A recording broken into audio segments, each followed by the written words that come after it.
Just জীবনে একটা ভুল করছো, আমাকে বিয়ে করে ফেলছো, বিকজ আমি তো তোমার জন্য পারফেক্ট না। ফাইন, আমি এরকম ইমপারফেক্ট মানুষের সাথে থাকতে পারবো। I want divorce. আবার বলো। আমি ডিভোর্স চাই। আলহামদুলিল্লাহ, আল্লাহর ওয়াস্তে আমাকে মাফ করে এনতে বের হয়ে যা। ভাবা ভাবি সব শেষ। সুজন স্যার, কম্প্রোমাইজ করে এত গরিব মানুষের সাথে থাকা যায়, কিন্তু এইরকম একটা নোংরা মেন্টালিটির মানুষের সাথে কম্প্রোমাইজ করে আমি থাকতে পারবো না। স্যার, সিম্পল একটা কথা বুঝাই বলি, হ্যাঁ ভালোবাসার বিয়ে ছিল, কিন্তু আমাদের লাভ ম্যারেজ থেকে লাভটা অনেক আগে উড়ে চলে গেছে। এখন শুধু ম্যারেজটা আছে, তো এটাকে আপনি উড়াই দেন প্লিজ। লাভ থাকবেও না। আমি কোথায়? হসপিটালে।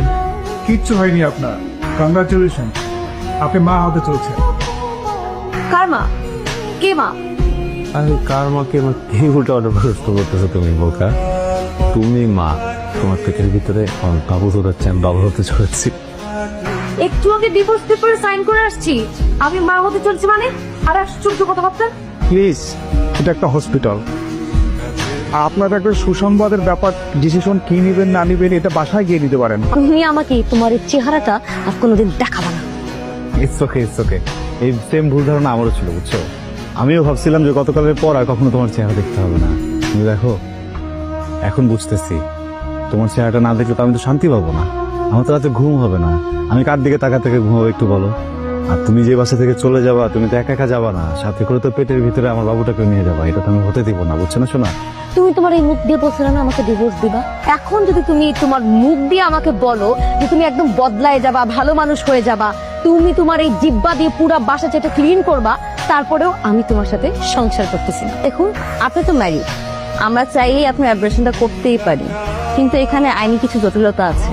ইভেন আপনার অভিভাবক আর আপনার হাজবেন্ডকেও প্রয়োজন আছে, তার পারমিশন ছাড়া আমরা আপনার অ্যাব্রেশনটা করতে পারবো না। আপনি সিয়াম সাহেবের ওয়াইফ বলছেন? এখন সে আমার হাজবেন্ড না। তারপর বলুন, ফোন করেছেন কেন?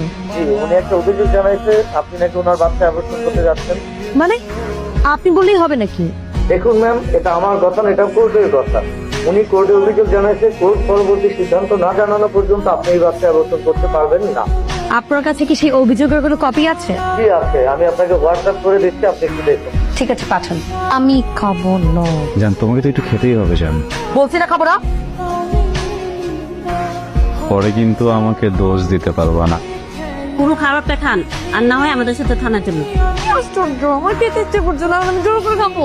এই ধরনের প্রশ্ন করে লাভ আছে? আমার তো এখানে কিছু করার নেই। হ্যাঁ, আইনের সামনে আমার হাত পা সবই তো বাধা।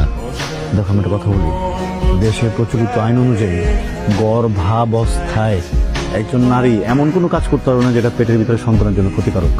কিসের গাড়ি?